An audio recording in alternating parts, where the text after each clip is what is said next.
Welcome back. I'm so excited to show you how to turn one simple dough into these pillowy, soft garlic breadsticks. I already have my silken tofu dough ready to go.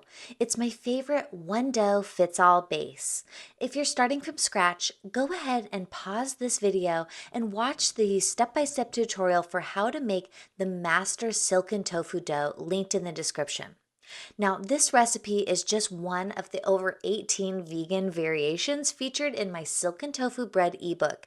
So grab your copy below and let's dive into today's bake. To make these garlic breadsticks, you're going to divide the master silken tofu dough into 12 equal pieces. Then you're going to roll each piece into a rope about 8 inches long, or basically the length of your baking dish.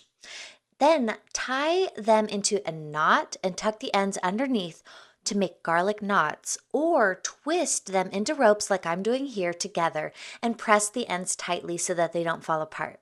Now place these garlic twists or knots in a lined baking sheet or an oiled baking dish, and then let them rise for 30 to 40 minutes. You want them to be nice and fluffy before you put them into the oven.